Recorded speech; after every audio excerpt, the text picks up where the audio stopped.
Bom, a diferença entre depoimento especial e escuta especializada é basicamente que a escuta especializada, ela tem a intenção de acolhimento. O que é esse acolhimento? Ela pode acontecer em sede policial, ou ser realizada no conselho tutelar, ou até mesmo na escola por um professor, e é onde a gente busca que a criança faça uma primeira narrativa, a criança ou adolescente, para contar espontaneamente o que aconteceu e não fazer perguntas sobre o que aconteceu, porque quanto menos perguntas foram feitas, melhor o conteúdo, a questão da memória vai ter menos influências e interferências na memória. Então, a ideia é que se pegue um primeiro, um preliminar, uma narrativa preliminar, onde a criança ou o adolescente vão simplesmente ser acolhidos, ou seja, vão ser amparados, e depois, o mais rápido possível, num segundo momento, se faça a produção antecipada de prova em sede judicial, que é o denominado depoimento especial.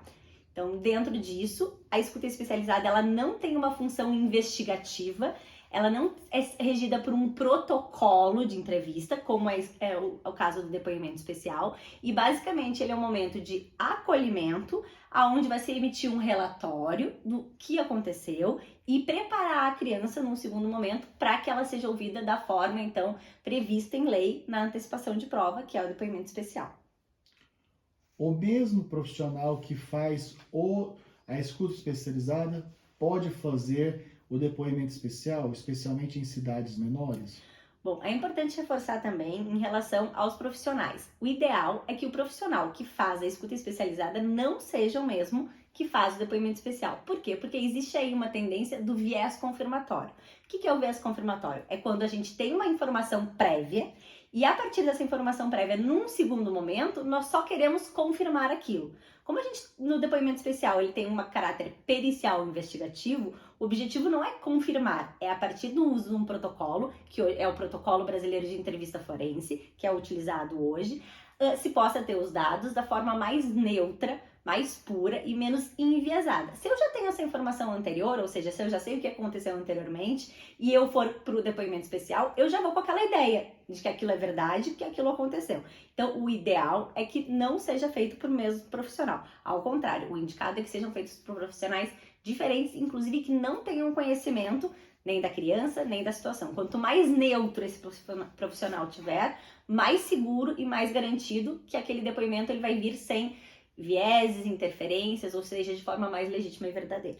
Outro ponto muito importante que diz no artigo 2º do Código de Ética é que o profissional que é perito ou assistente técnico, ele não pode, em hipótese alguma, fazer o papel também de psicoterapeuta. Ou seja, existe uma diferença muito grande entre essas duas posições, a posição de perito ou assistente técnico e a de psicoterapeuta. Isso por quê? Primeiro, em razão da finalidade. Ou seja, a finalidade, né, de um psicoterapeuta é o tratamento, é realizar, então, trabalhar os sintomas, os conflitos e auxiliar aquela pessoa em relação a uma função que é da área da saúde.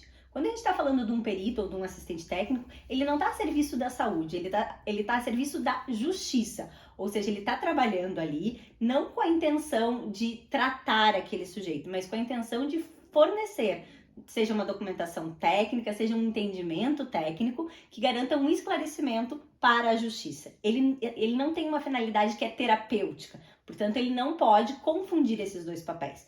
Por quê? Porque se eu sou psicoterapeuta, eu tenho uma questão que é a questão do setting, a questão do sigilo. O sigilo é algo muito importante, né? Na psicoterapia, o sigilo, ele é algo fundamental para garantir o tratamento da pessoa. E a gente sabe que na perícia ou na assistência técnica, o sigilo ele é absolutamente limitado. Ou seja, né, eu gosto muito de dizer que tudo aquilo que a pessoa vai falar vai ser usado contra ou a favor dela. Diferente na psicoterapia, que tem a questão do sigilo.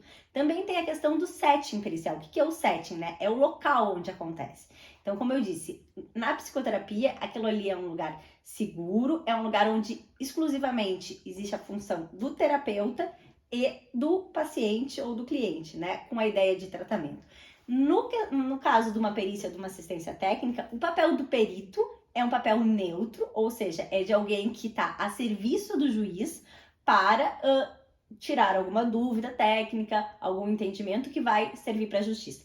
Já o assistente técnico, que é o que nós, assistência técnica, que é o que nós da vida mental fazemos, é diferente. A gente trabalha para uma das partes, ou seja, contratado pelos advogados, trabalhando para uma das partes para defender uma tese. Então, nós temos aí um lado, nós somos parciais, claro que usando dentro do entendimento da técnica e da ética para auxiliar os nossos clientes.